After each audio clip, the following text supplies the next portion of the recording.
Hamilton wants to win this race. He's got to pass Kovalainen. He's got to pass Massa and Piquet. It's going to be an extraordinary finish. Look how close Hamilton is now.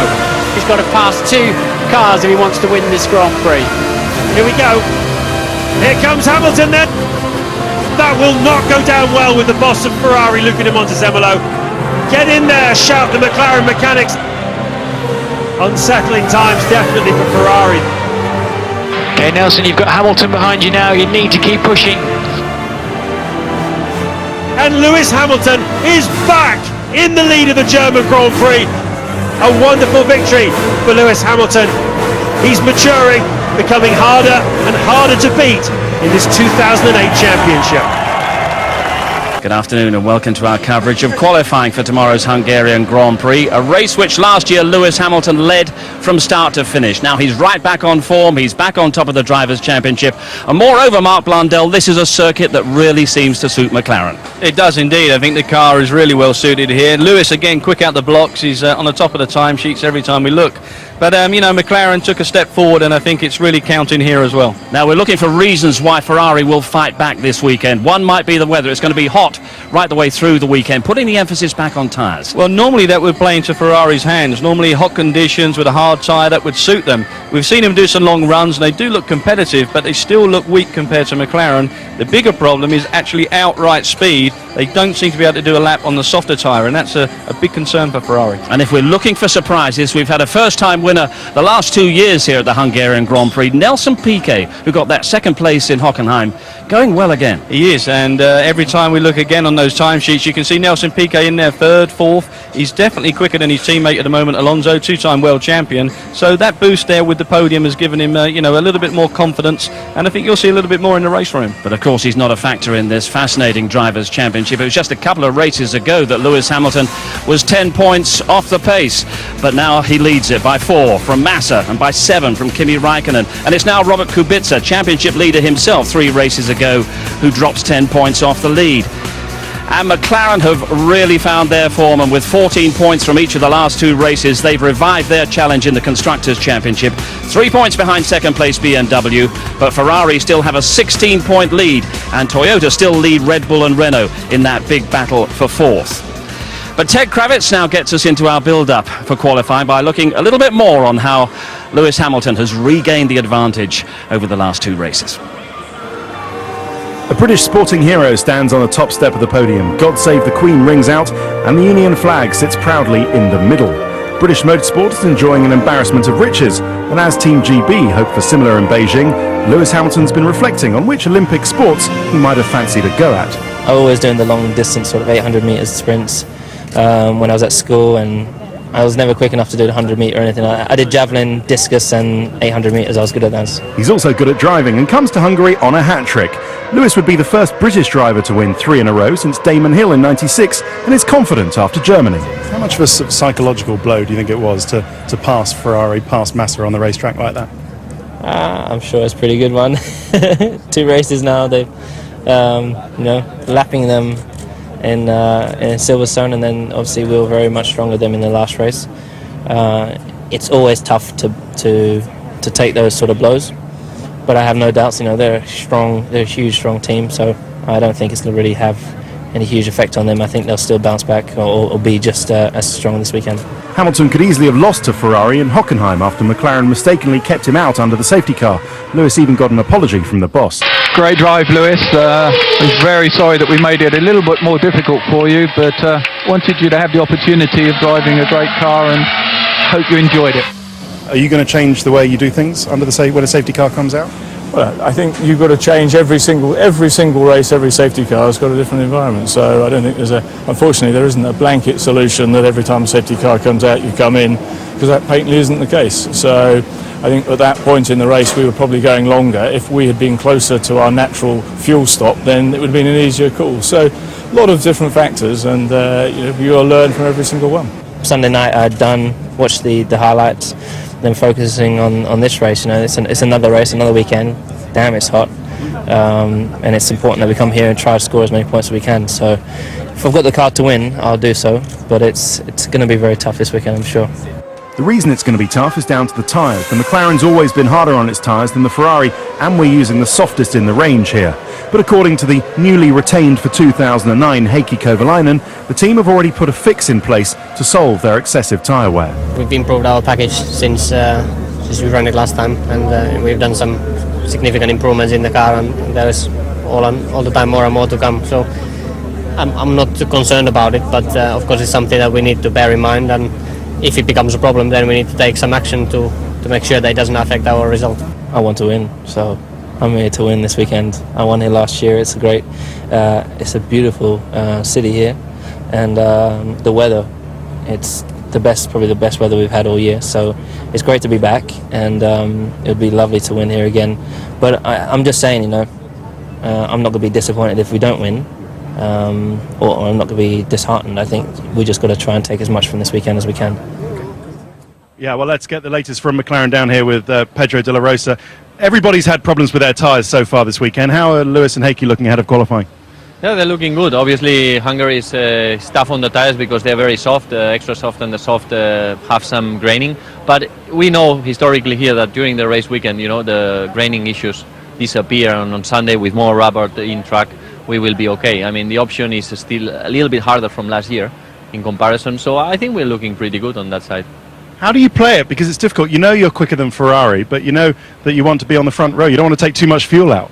Well, that's a very difficult part of the job, and that's why we have so many people, working and working, and here strategists that first they have to be sure that we have an advantage, which it could all get terribly wrong if you don't, because you don't know the fuel loads that the other people are running. Then you have to quantify that advantage, and then obviously you would add extra fuel really to reduce that advantage as long as you're still on the front row on pole position. So it's a difficult card to play, but obviously we have a lot of people taking care of it. Okay, let's hope they get it right. Thanks, Pedro.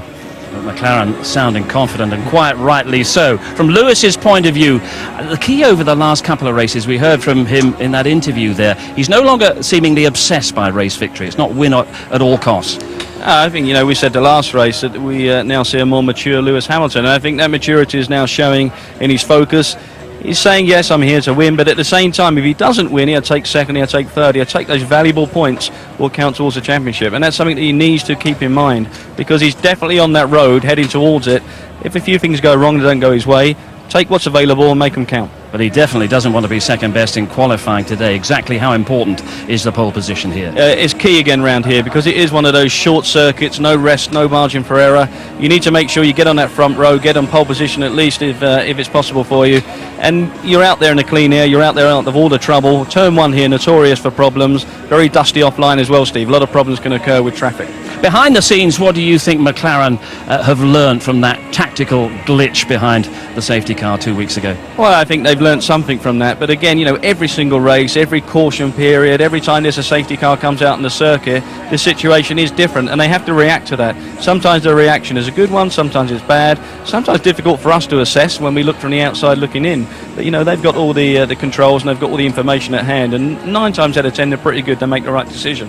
But there's absolutely no doubt that Ferrari were really stung by events at Hockenheim 2 weeks ago, but they're not demoralised. Everyone expects them to bounce back here this weekend. After all, it was only a couple of races ago that they were setting the pace themselves. Felipe Massa takes his 3rd victory of this season, the 8th of his career. He wins the French Grand Prix. 2 races ago, Ferrari were riding high. The Scuderia were formidable in France, but the team's fortunes have taken a bit of a tumble since then. When it's going wrong, it's really going wrong. Ferrari having a really, really tough time. The big loser here so far has been Kimi Raikkonen. Here comes Hamilton then down the inside. That will not go down well with the boss of Ferrari, Luca di Montezemolo. Whilst Lewis Hamilton has celebrated back-to-back victories at the past 2 events, his main championship rivals have scored just 1 podium between them. I think in the last 2 races there have been many different issues. For sure in Silverstone it was quite tricky for everybody, and we made the wrong tire choice, and it all started from there. But I mean, last race we just couldn't get the car really working, so I mean, hopefully it's different here. For sure in the last race we didn't find the right performance as we expect, as we're supposed to have. We understood for sure many of the things which happens in the last race. Don't want to say, don't want to comment because it's related to us. It doesn't mean it will be easy to win or not, because we know we have a McLaren which is very strong, but at least I think we can be competitive here. Raikkonen is overdue a good result after 6 races on the trot without a win. He faced the same situation last year though and turned it around, so characteristically the Finn is not really phased. It's not the first time, so I don't really worry about too much. Of course, the only thing what hurts is we drop behind in the points all the time, so not the best thing, but there's still many races to go. So as long as we can short out the car and or start winning again, then we still have a time. So. Hamilton may be riding high right now, but as Massa points out, fortunes can turn around quickly in Formula One. Maybe they won the last 2 races and then now they are the kings. But before these 2 races, they were not the kings, and they were really. It's a time to put the alarm and change everything. I think it's to win, and we know the direction. I mean, we won many times, and it's not this time which you would change because you had a bad race. Well, that's the public attitude of Ferrari, but do you feel, Mark, that behind the scenes there's a little bit of panic? They've got this big shark fin engine cover like so many other teams down the pit lane, and you feel that they might have lost their tyre advantage as well? Well, I think they've got a little bit of a problem on the softer tyre, just trying to get the outright performance. The fin on the back, every team down the pit lane has pretty much gone that route now. That seems to be a common denominator down this pit lane, but I think there's a concern that McLaren have stepped forward. And Ferrari are now scratching their heads wondering where they go next to try and get a bit more performance for both their drivers. Frustration coming out in the drivers as well. You're seeing Raikkonen, Massa blowing hot and cold, and a few problems there. And I think ultimately, there's a little bit of panic there, a bit of frustration more than anything else, though. Yeah, there's also that concern that they've got to get the drivers motivated as well, Kimi Raikkonen in particular. But whether it's Raikkonen or Massa or Lewis Hamilton, whether it's Ferrari or McLaren, one thing is for certain, this championship battle is certainly the equal of what we had last year. And of course, that went down to a fantastic last round decider in Brazil. But how is this one going to work out? Louise Goodman has been getting the opinion of a former world champion. Nicky, Lewis Hamilton has arrived in Hungary with back-to-back victories under his belt. Do you think that that's shifting the balance of power and the momentum his way as far as the championship is concerned? It's about time, because everybody made a lot of mistakes in the first half of the season. Thank God everybody made the same amount of mistakes. So they all arrived in Hockenheim with the same points, basically. And he did a good job in the last 2 races, especially Silverstone was outstanding. The same was in Hockenheim after the, let's say, difficulties the pits gave him.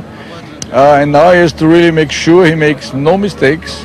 McLaren Mercedes makes no mistakes, because this race here in Hungary is very difficult. The smallest tire change at the wrong time or strategic thinking or driver error could change things around. So he has to continue now what he did in the last 2 races. I think he's capable. And then he's much all to play for. No, the momentum is certainly with him, because he gets confidence. He proves to himself and to everybody else that he is doing a perfect job, a brilliant job. He should not find the same mistakes than last year were in the last 2 races. If he would have continued what he did before, he would have been world champion. So he has to make sure that his performance still keeps going upwards. And this is a lot of self-training and concentration, but I think he's doing the perfect job. Do you have any worries that he maybe will get a bit complacent? No, I hope not, because he has learned out of his mistakes. He's intelligent enough to understand all that. I think he's in a perfect shape in the moment to be on the way to win the championship. If everything continues like the last 2, or now maybe tomorrow, 3 races. And what about Ferrari? Where do you think they're going wrong, and how easy or conversely difficult will it be for them to turn things around? They're getting wrong because the McLaren Mercedes improved the car. So in Silverstone they had a big step forward with aerodynamics or whatever they done to the car to be quicker than the Ferraris. Before, in the first half of the season, they were equal, or the Ferrari had a slightly advantage. So this is the first problem they have. And then the driver mix there. One race Massa is perfect, the next race Kimi screws up, so they're going forward and backward even with driver performance. So they are in a big mess in the moment, technically and the drivers. So let's see, here is for them the real turning point in Budapest, to turn things around and be back on track like they've been in the past. Then they're going to be a problem for Lewis. If they do not turn around in the moment it doesn't look so good, then Lewis is right on the way. Thanks, Nicky. Forthright views from Nicky Lauda, and here's another former world champion, Damon Hill, in fact still Britain's last Formula One world champion. No Martin Brundle with us this weekend, so Damon once again is joining our commentary team. As you did at the Hungarian Grand Prix last year when Lewis had that overwhelming victory, are you expecting the same this weekend? I think that overwhelming is perhaps stretching it a bit. I think he's under a little bit of pressure. The pressure is always on, but Kovalainen looks like he's out to have some say in the matter. But I think that there's that thing about Lewis that he smelt victory and he smelt the possibility of a championship. You're also the last British driver to put together a hat-trick of Formula One Grand Prix victories. Does that, in its own way, put an extra pressure on things? Well, it doesn't put a pressure on it, but it's certainly a carrot. It's definitely an incentive. I mean, to string 3 wins together, actually, in the middle of the season is sort of like cementing things. And I think it's all started with Silverstone when he really demolished the opposition. So to follow through with another victory here would really put his stamp on this championship. You got happy memories of this circuit, a couple of race wins, nearly a victory in the Arrows as well. Nearly a victory, yes. That's. I think we did very well to get within a few laps of winning at all, but unfortunately the car didn't make it to the finish. But it was a fantastic weekend, and I love this track. You know, it seemed to be kind to me. You also love Silverstone. The last time we talked in your role as president of the BRDC, you were absorbing the fact that the British Grand Prix was poised to move to Donington. You've now got more positive news on behalf of Silverstone, I think. Well, yes, because we're very keen to keep developing Silverstone and keep it as the premier venue in the UK, and also as a potential Grand Prix venue. So we got the green light from the local authorities and from government to carry on with our development plans, which is really crucial.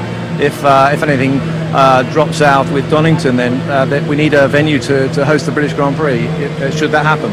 That's good to hear. Finally, back to prospects for this weekend here. As a father with a son who's trying to make progress in the sport, what do you make of the sudden progress of Nelson Piquet in the Formula One ranks? Yeah, I think it's another added pressure. You talk about all sorts of pressures and motivations in this sport, and having had a father who's 3 times world champion, Nelson Piquet, he's got a lot to live up to.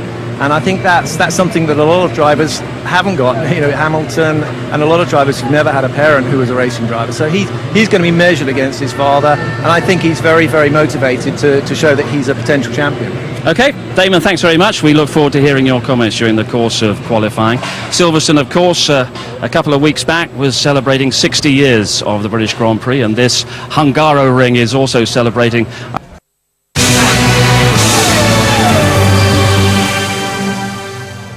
that has the reputation for being the slowest regular circuit on the Formula One calendar. It's tight, it's twisty, it's tough on tyres. David Coulthard can guide us round. David, it's your 15th Grand Prix around Hungaroring. A lot of the drivers don't like it. It's too short, very physical, no rest. What's your feelings? Well, you'd think after having been around here a few times I'd know my way around the track. They're absolutely right. It's incredibly physical, and every year the grip picks up.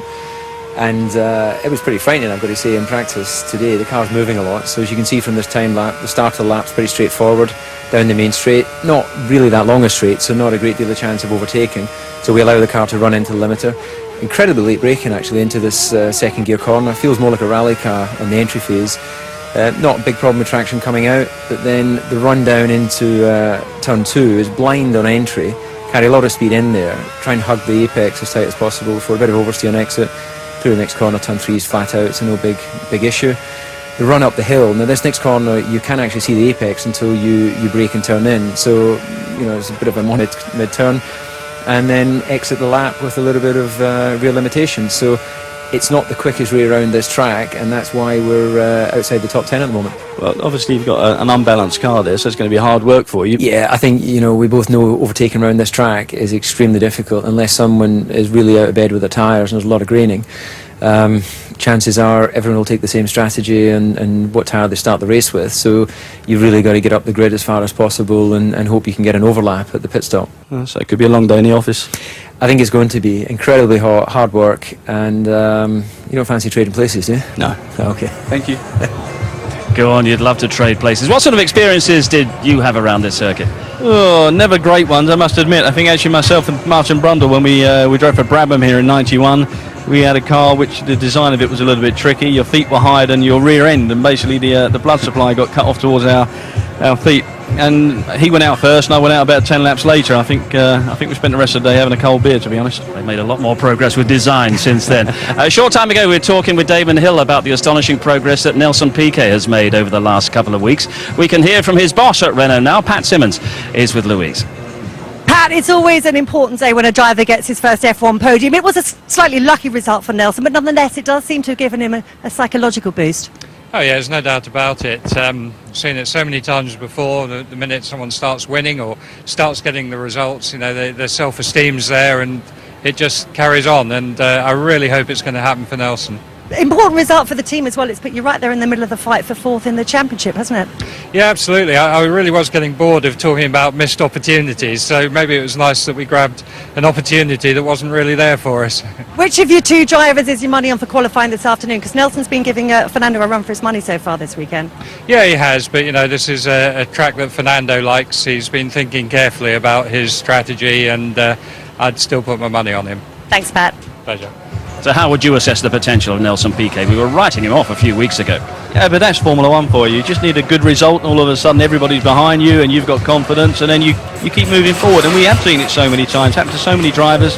I think Nelson Piquet's having a good run so far. We'll just see under the pressure of qualifying whether he can actually perform. We've seen him in the practice sessions, third, fourth. Let's see if he can do it when it counts. Now, talking about welcome results, 2 years ago at the Hungarian Grand Prix, we were celebrating an extraordinary victory by Jenson Button, the first for Honda. 112 races for Jenson, and he won it from 14th on the grid. A day for Honda to celebrate, but we now know it wasn't the glorious long-term breakthrough that they were hoping for. Jenson's been in the points only once this season, but the search for that breakthrough goes on. And he's been talking to Louise. It was the biggest day of Jenson Button's career, and it happened right here in Hungary. That first race victory after 112 attempts is now 2 years past, but it's a memory that Jenson revisits often. I think you have to. You know, I think when I'm at home or I'm traveling around, I think about it, and I think you need to when times are tough. You've got to remember the good times, and it makes you want to get back to that sooner rather than later. So yeah, I do think about it, and it was a pretty amazing weekend. Just a pity it was 2 years ago. And what a contrast the past 2 years have brought. Jenson scored less points throughout the whole of 2007 than he did in that single race victory, and he hasn't fared any better this year. It's not frustrating. I mean, last year it was frustrating. This year it's different. You know, we haven't got a competitive car, but it is a much better car. Everyone's just moved forward a lot since last season. But the actual team as a whole have really improved over the last couple of years, and you know, we're ready to be at the front, but we just don't have the car to do so yet. I'm in a happy place. It's good. Germany, the race wasn't brilliant for you, but qualifying was a step forward. Do you think that's the trend we're going to see continuing? Yeah, I mean, qualifying was reasonably good. I mean, 14th. It's crazy to say it's pretty good, but it's the first time I think we've been out of Q3 for a few races. But in the race, we just made too many mistakes, really. Why are you making mistakes? I think the team as a whole are trying to make things happen. You know, for example, we need to try exceptional things to get into the points. It's not like, you know, just make sure the pit stops are perfect, have a nice, calm, relaxed race. We can't do that because we won't get points. We need to try different things to make it happen, and on a freak race, we might get in the points. Freak races like Silverstone, where Rubens Barrichello gambled on tyres and walked away with a podium. So could Hungary produce... Which is a shame. But with it being very hot, it is also interesting because the tyres that we have here, especially the softer of the two. And I think Jenson's been trying to find that balance in the car, and it's not been to his liking. And we always keep saying balance, and it's such a critical thing for a driver. Just trying to find that sweet spot and where the confidence can then build. And Jenson struggled slightly with that. But saying that, you know, a couple of races ago, Silverstone in the wet conditions, Jenson was actually 2 seconds a lap quicker than anybody on the circuit. Unfortunately, he only managed it for a couple of laps before he fell off. But, you know, if you're not trying, you don't know. Does need to turn that sort of thing into another big result, because there is the odd sort of question mark starting to appear over his future at Honda. Well, I think there's a question mark over the case of a big name like double world champion Alonso going there, and I think that's putting a question mark against Jenson. Is his position safe? I would say it's pretty safe at this moment, but let's wait and see. But definitely Q2 is the target for Jenson Button and Honda today. And just before our live coverage of qualifying, we've got the ITV F1 competition. But Ted Kravitz can now round up some of the other news around the paddock this weekend. Now that Max Mosley has won his privacy case against the News of the World, and before he leaves office next year, the FIA president wants to sort out F1's future. The pressing issues are budget caps and future rule packages. And to that end, he'll now be dealing with the newly formed Formula One Teams Association. I think for the first time in a very long time, all the teams are, there's consensus amongst all of the teams that costs are simply too high. Everybody recognises that, and it's important that we work collectively together to get those, and drive those costs down. Teams will also be concerned about next year's kinetic energy recovery system that turns braking energy into an electrical boost on acceleration. Kurz was shown to have serious problems this week when a BMW mechanic received a big electric shock off the car in testing. It happens when you are pushing the envelope, entering into unknown territory, doing innovative things and exploring these areas. Obviously we have to be careful, we have to iron out all the risks, and that's what we are doing right now. But Robert Kubica is being especially careful. He doesn't want to set foot in a Kurz-equipped car if he doesn't have to. If I can choose for the first test, I will stay home. I will not drive the car. It's emerged teams have been adding performance to their engines despite the engine freeze. Fernando Alonso has pushes to improve reliability. The main engine you cannot touch, you can change, and I think these little parts, slowly, step by step, you are putting horsepower in the engine, and during 1 or 2 years you can gain 20 or 30 horsepower. Is those that we are missing now. Meanwhile, the pair of aces on the back of his crash helmet hint at Fernando's fondness for a game of poker. He's recently started playing against Bernie Ecclestone and offers this insight into how Bernie likes to play his hand. He's very aggressive poker player. He's very aggressive. With a pair of twos, Bernie put all in, and it's difficult to believe when he has good cards, when he's not, because he's always all in, and sometimes he can win, sometimes he loses.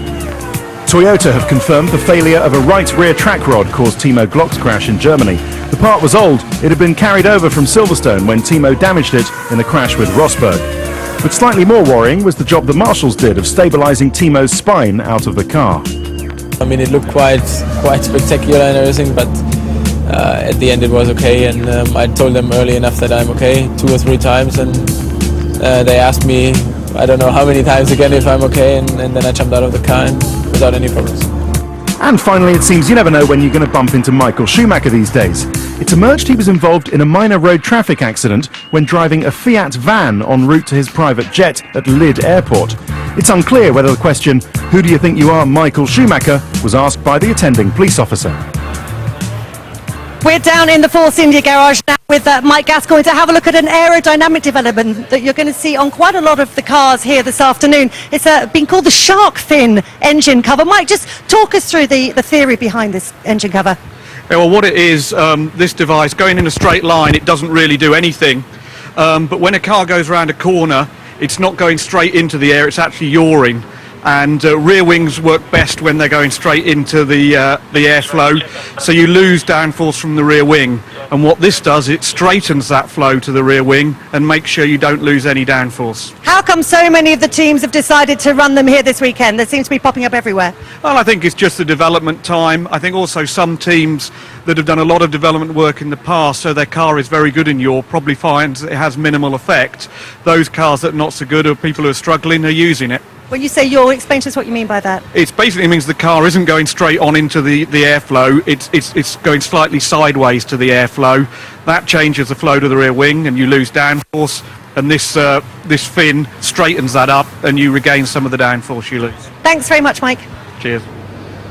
Well, be it shark fins or Dumbo ears, you can find out a lot more about Formula One technology on the ITV F1 website, as well as getting video highlights and playing that fantasy Formula One game as well. And then there's also the ITV F1 competition. Last time out, we asked you which team was based near Monza. The answer, of course, Ferrari, and Teresa Proby from Abelor will be joining us in Monza.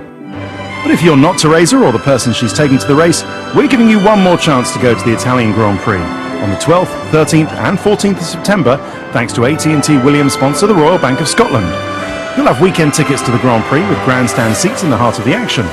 4 nights accommodation at a 4-star hotel in nearby Sesto San Giovanni, return flights and transfers to and from the airport included. Not only that, but 3 times Formula 1 world champion and RBS global ambassador Sir Jackie Stewart will also give you a tour of the Formula 1 paddock.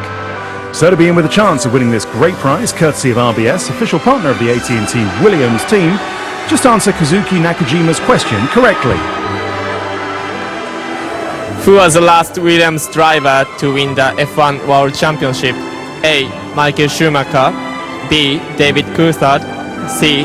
Jacques Villeneuve. That's Kazuki, so to enter, call 09049 596789. Calls cost £1 from a BT landline. Calls from other networks may be higher, and from mobiles will be considerably more. Or you can text the word F1, followed by your answer of A, B or C to 63337. Text cost £1 plus 1 standard network rate message. Digital satellite and cable viewers can enter by pressing their red button now. You can also enter for free at itv.com until 5 p.m. Friday the 8th of August. Entrants must be 18 or over. Phone lines close 5 p.m. Tuesday the 5th of August. Entries made after the closing time won't be counted but may still be charged. Good luck. Yes, all the best with that. Now qualifying is about 5 or 6 minutes away. It has its physical demands, this circuit, Mark Blundell. They will really be prominent tomorrow during the course of the race. What's the key to a really good qualifying lap here? Around here, no different to many other circuits, but more aligned to the fact it's a little bit like Monaco in some respects because it's very tight, twisty. You've got some very complex corners, and you watch the drivers. They're trying to be as precise as possible, trying to keep on that arc, that apex pinned at all times.